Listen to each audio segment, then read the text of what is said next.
y vamos a entrar ya en las patologías mismas.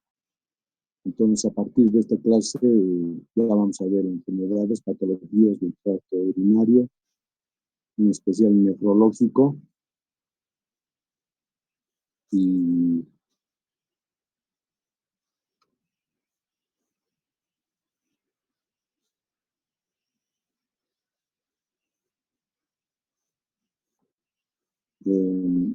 vamos a empezar hablando de infecciones del tracto urinario. En algunos textos, libros, vamos a encontrar con el nombre de infección de vías urinarias, ya sea alta o baja, que clínicamente es diferente. Y en algunos otros libros o textos van a encontrar con el nombre de pielonefritis, ya sea aguda o crónica.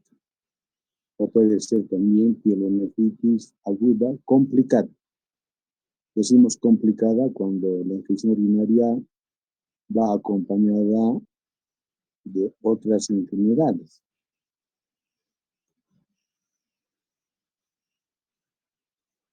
Bueno, como introducción, ¿qué decimos entonces? La infección del tracto urinario es un proceso de invasión microbiana del aparato urinario. O sea, en todas las personas somos susceptibles de tener alguna infección urinaria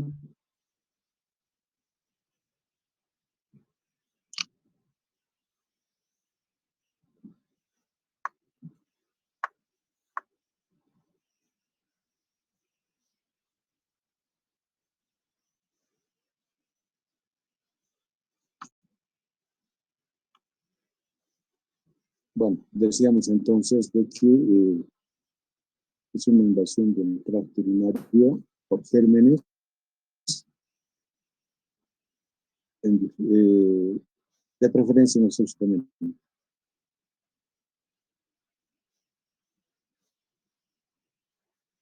La infección del tracto urinario, o con los diferentes nombres que les he mencionado, es una de las enfermedades más comunes. Es una patología muy frecuente y ustedes como médicos generales cuando egresen se van a topar con una serie de pacientes de ambos sexos casi a diario. En consulta externa es una de las enfermedades o patologías frecuentes. Siempre van a tener ustedes en su práctica y en la práctica van a ver de que de cada 10 pacientes que internamos, por lo menos 2 están con enfermedad del tracto urinario.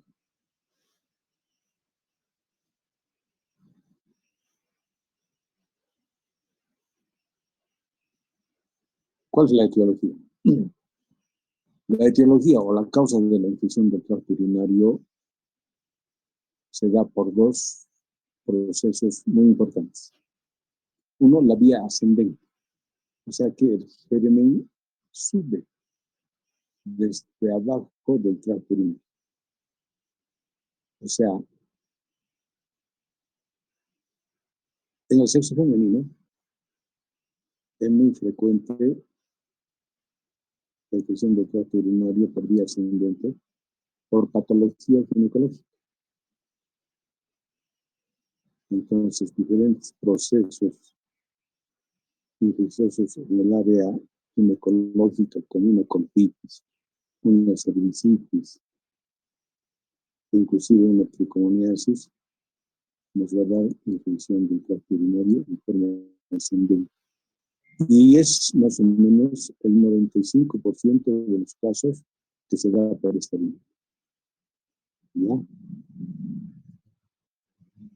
La vecindad con la uretra, el ano y el tema ginecológico por área anatómica nos va a dar infección urinaria alta. También se ha visto algunos casos por relaciones sexuales que se puede dar infección del tracto urinario, especialmente en personas jóvenes, a lo que se denomina infección del tracto urinario de la línea de miel.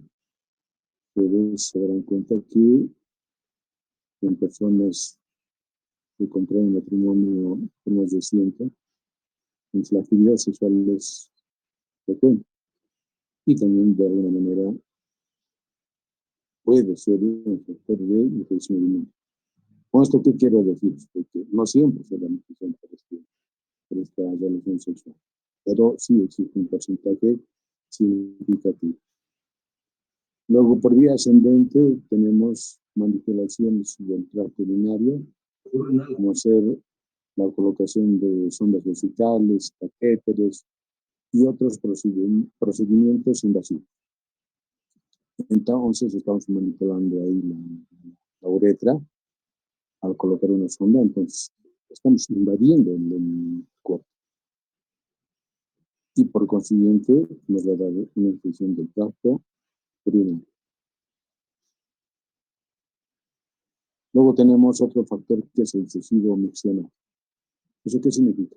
Normalmente la vejiga en cada diuresis tiene que eliminar casi el 80-90% de toda la orina. Y cuando no se elimina en su totalidad la orina, entonces queda un residuo significante en la vejiga y se constituye un medio de cultivo para la proliferación de gérmenes. En algunos casos pueden haber obstrucciones para eliminar la orina por la presencia de un cálculo, un tumor. Entonces, la orina, en vez de ir por conductos regulares, por todo el tracto urinario, retorna y se difuye el flujo. Por lo tanto, también es susceptible de que se produzca una infección del tracto urinario.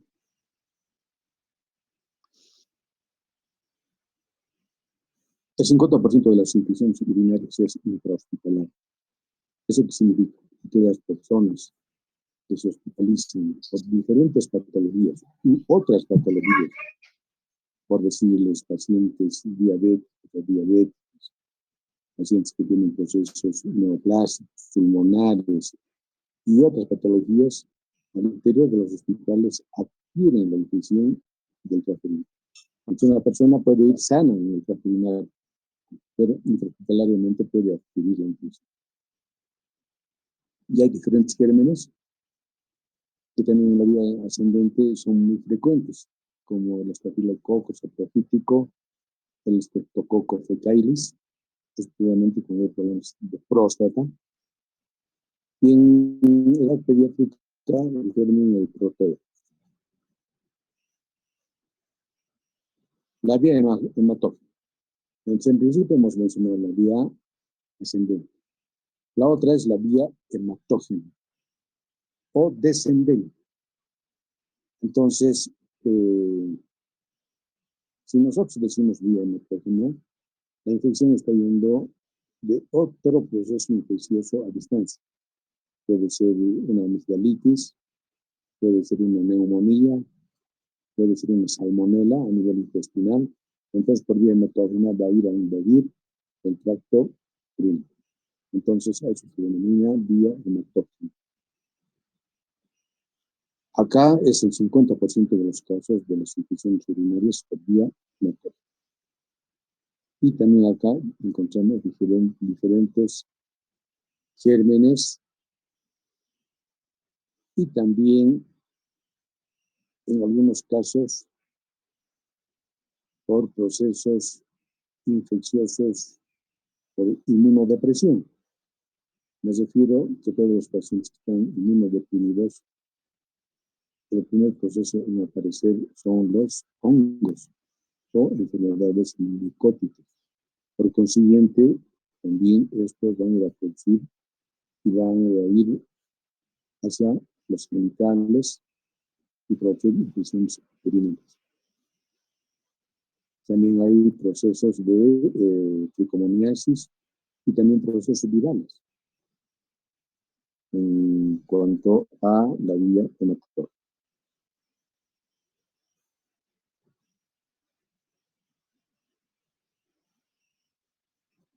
La etiología.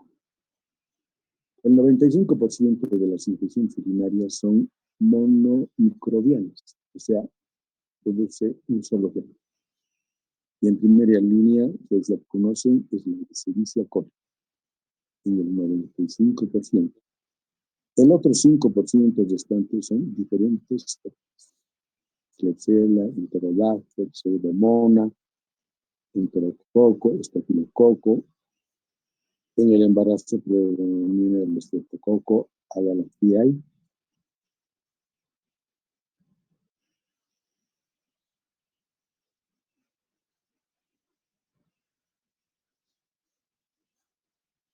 Hay otros gérmenes que son poco frecuentes, pero también son presentes, como el Corynebacterium, la Gardnerella, algunos son neurobios, la Cándida saprophytica, y aquí reitero el inmunocomprometido, especialmente en pacientes diabéticos, pacientes que están cursando con VIH, y en algunas personas que pueden utilizar antibioterapia en grandes cantidades, entonces modifican la flora bacteriana y también pueden dar margen a la producción de procesos de cándida, micosis o hongos.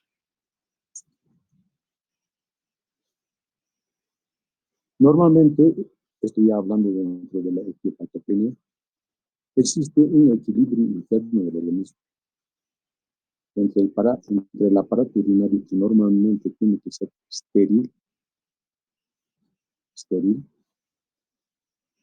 y también existen mecanismos de defensa del tracto urinario. Entonces es un equilibrio. Si se rompe este equilibrio, entonces nos va a dar una infección del tracto urinario.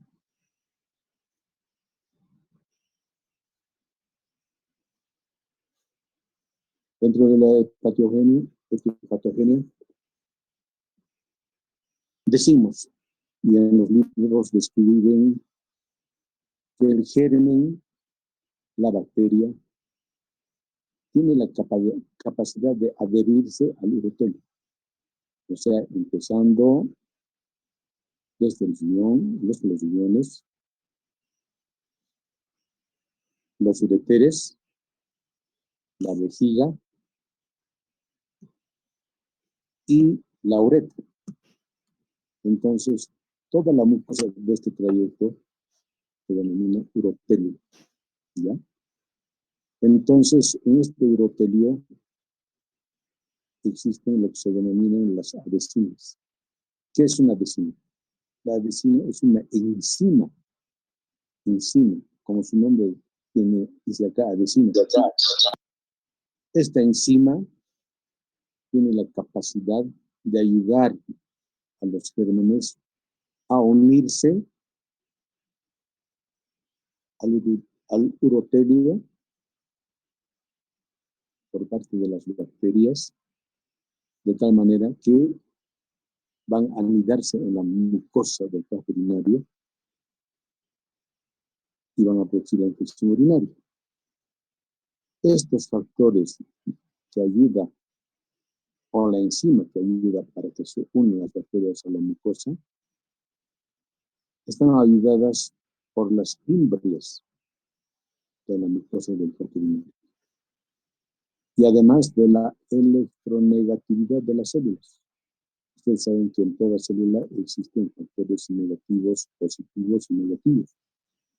En este caso, eléctricamente están las células dispuestas a la electronegatividad y ayudan a que las bacterias se adhieran.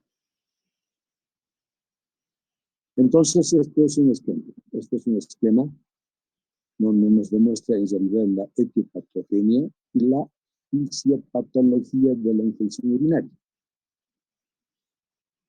Tenemos a la bacteria, ¿sí?, que a través de esta enzima denominada adhesina van a ir a producir o van a ir a adherirse, a anidarse en el urotelio y van a producir la infección del tracto urinario con diferentes de virulencia. Puede ser una infección urinaria leve, moderada, grave. Entonces, esto es más o menos lo que ocurre dentro de la etiopatogenia y la fisiopatología en la producción de la infección del tracto urinario. Entonces, acá surge una pregunta de examen. ¿Cuál es la fisiopatología de la infección del tracto urinario? O sea, la respuesta me la tienen que dar,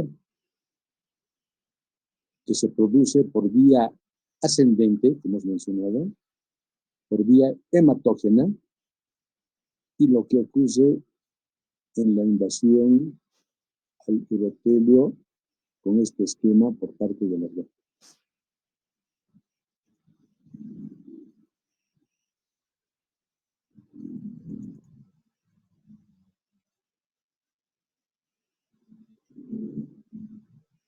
Para este tema de fisiopatología y etiopatogenia, existen mecanismos de defensa normalmente en las personas. Y tenemos que la composición de la orina tiene que ver mucho en la defensa de la infección del tracto urinario. En la defensa, ¿en qué sentido?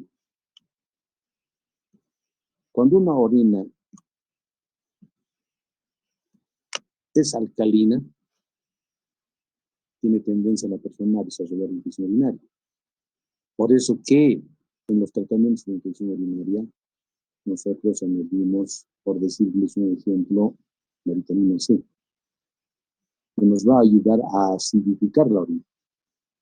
Entonces, modificamos la composición de la orina, la volvemos ácida, y eso permite que se elimine la bacteria.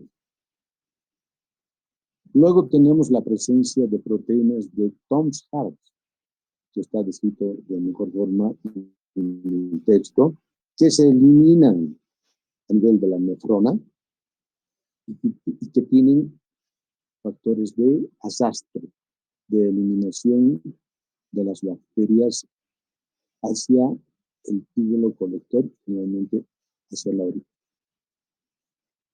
Luego tenemos otros factores fisiológicos y anatómicos. ¿A qué me refiero a los factores fisiológicos? Normalmente una persona tiene que orinar 2 o 3 veces por día, ¿sí? Y hay aquellas personas que van reteniendo orina por diferentes factores, son, digamos, causantes de producción de infección urinaria.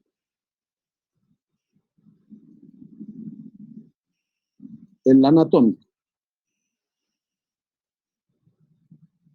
si hay alteraciones anatómicas en el tracto urinario, por decirlo, puede que la persona esté cursando con uréter torcido o estenosado, o que tenga doble uretre, o que la vejiga no funcione bien, o que no tenga, digamos, el tamaño adecuado, o que exista una masa tumoral. Entonces, esas alteraciones anatómicas inclusive pueden venir desde el nacimiento, o sea, alteraciones anatómicas hereditarias en algunos casos. Entonces, son factores anatómicos que van a producir infecciones del tracto urinario. Entonces, ¿cuál es el requisito en acá? Que todo el trayecto o toda la anatomía nefrológica tiene que estar íntegra para evitar infecciones del tracto urinario. Lo otro es el vaciado vesical. Se recomienda de que las personas no deben aguantarse de orinar. Si tienen la sensación de misionar, tienen que hacerlo. Esto ocurre especialmente en el sexo femenino, en personas que están desarrollando su trabajo, por decirlo, que a veces por motivo laboral no van de forma oportuna a mencionar. Y acá se repite lo que estoy diciendo. En orina retenida, se constituye un caldo de cultivo para la proliferación de gérmenes.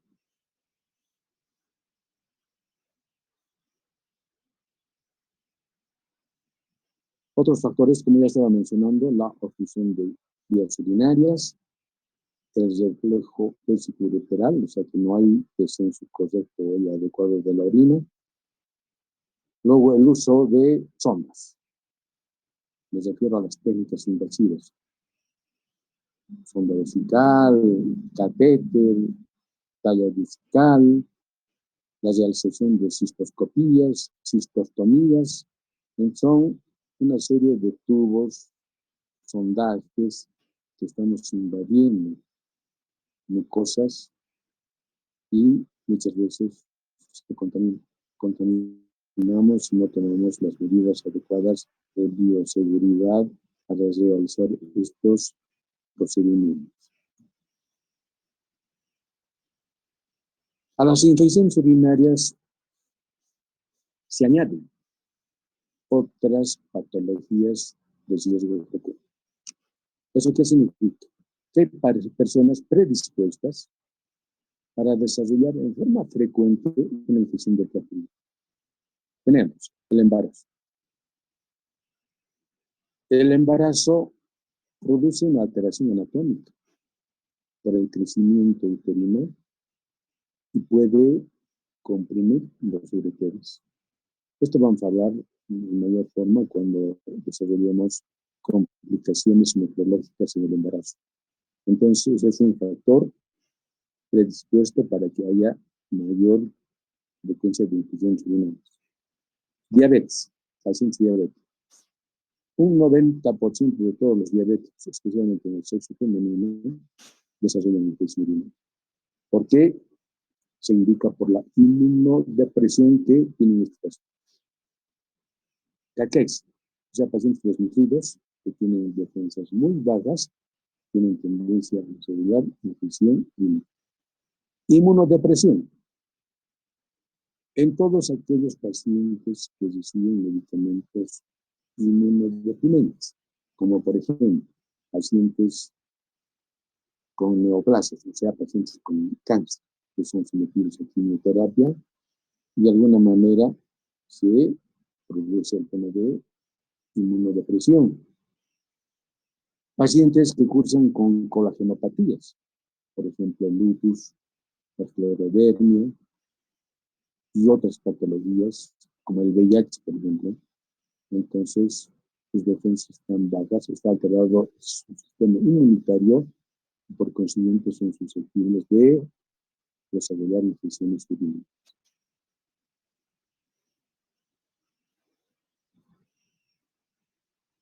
Luego tenemos, dentro de la infección urinaria mismo, una infección urinaria leve, moderada o aguda puede convertirse en una infección urinaria crónica. Y acá el paciente ya no va a tener una clínica florida que luego vamos a explicar, y que cada vez viene a la consulta, por lo menos 2, 3 veces al año, y eso ya se cataloga como una infección del tracto urinario crónico. Las infecciones a repetición, reitero, 2, 3 veces por año. Luego tenemos las anomalías del tracto urinario que he mencionado. En algunos casos, en la infección crónica, la clínica y su curso es insidioso. O sea, puede que el paciente solamente presente algún signo y síntoma que puede inclusive hacerse variar en el diagnóstico.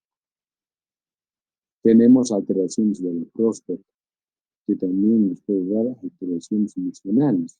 ¿Por qué? Cuando hay hipertrofia prostática, ustedes saben que el vacío vesical es no completo, o por lo menos el paciente orina cada rato y en poca cantidad.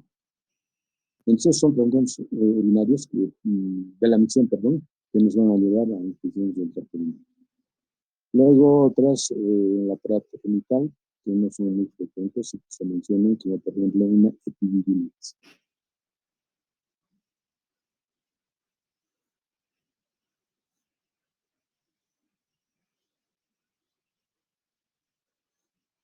¿A qué se llama recidiva infecciosa?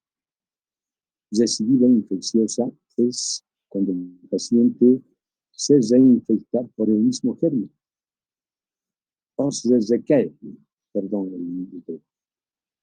recidiva es recaída de la infección por el mismo germen. Y la reinfección, o sea, una nueva infección, es por un germen distinto. Entonces, acá tenemos una pregunta, pongan mucha atención. ¿A qué se llama recidiva en la infección urinaria? La respuesta la tenemos acá.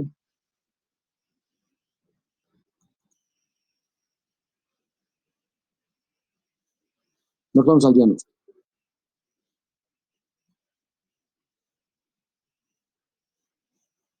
Acá creo que me he sacado una diapositiva, pero la voy a describir primero el diagnóstico clínico. El diagnóstico clínico de la persona es elaborando una historia clínica completa. Ver el estado general del paciente, si tiene fiebre, malestar general, dolor lumbar, alteraciones en la micción, y acá hacer hincapié que si existe disuria, polaquiuria, mixturia, tenesmo vesical y otras alteraciones que hemos hablado en semiología. ¿Sí? Eso es en la parte del interrogatorio. Y en la parte objetiva, o sea, ya en el examen mismo del paciente, tenemos que utilizar lo que hemos aprendido en semiología, la inspección, la palpación, la percusión y la auscultación. En la inspección, ¿qué vamos a buscar nosotros? El estado general del paciente, ver mucosas, ver las fases del paciente, que puede ser febril, diaforética, ansiosa, angustiosa. En la parte cardiopulmonar, nada que ver. Nos vamos a la parte del abdomen. A la inspección vamos a ver si es simétrico, si hay cicatrices, si hay alguna irregularidad. Y acá predomina la palpación. La palpación con las diferentes maniobras que les hemos dado en semiología, tratar de palpar los riñones por la maniobra de Guillón, Israel, o la que ustedes quieran. Hacer la puniopercusión de Giordano en el área posterior de la parte lumbosacra y buscar los puntos dolorosos que nos describe en semiología. Entonces vemos los puntos electorales superiores, medios, inferiores, punto costal, punto ilíaco, la maniobra de Jordan en la parte posterior. Entonces, en la parte clínica es solamente aplicar la semiología que nosotros hemos mencionado. Y por otra parte, también es importante la orina. En el interrogatorio, en la orina, al paciente hay que interrogar características de la orina, olor, color, luego la transparencia, y ahí nos vamos a dar cuenta de que en una infección urinaria se cumple algunos signos y síntomas que hemos descrito en semiología. Entonces, con toda la elaboración de la historia clínica que hemos mencionado en semiología, reitero, nos pasamos al diagnóstico por imagen y por laboratorio. Por imagen, podemos pedir una radiografía simple de abdomen para detectar la presencia de alguna alteración anatómica renal, que desde luego no va a ser muy visible. Ustedes saben que una radiografía simple no se ve, pero podemos ver alguna imagen, o por lo menos la silueta de los riñones, o puede que estén agrandados, o puede que nos encontremos con un cálculo, ¿no? Entonces, nos sirve la placa de abdomen.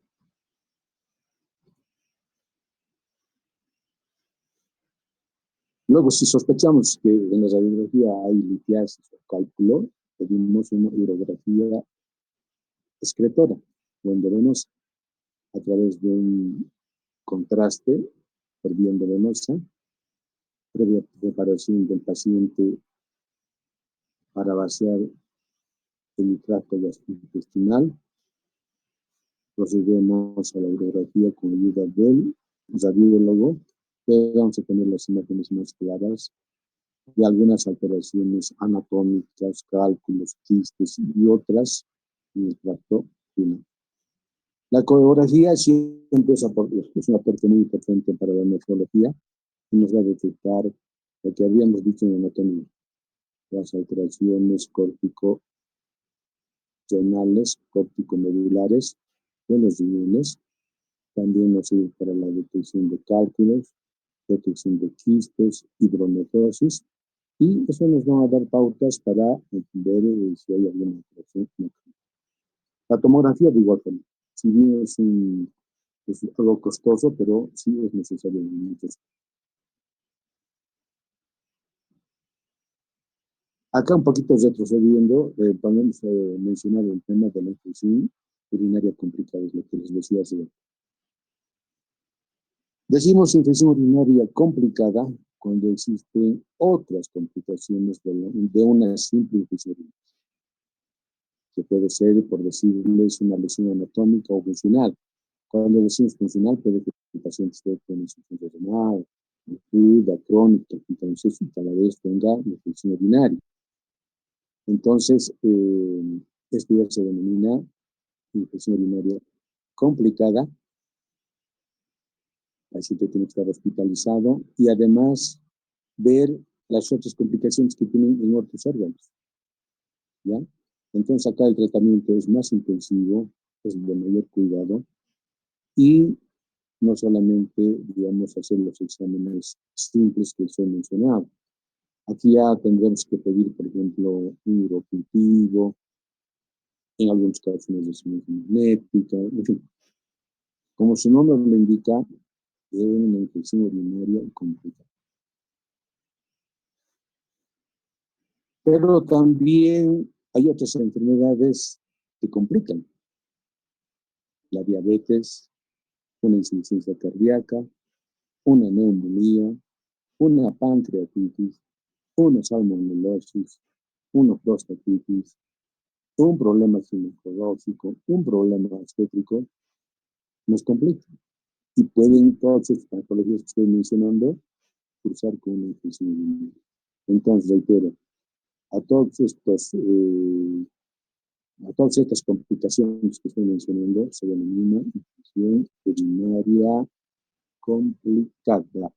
Y el pronóstico inclusive acá ya no es bueno, ¿no? O sea, pero en algunos casos tener un desenlace fatal y en algunos casos llegar a sepsis y finalmente se puede producir la muerte del paciente.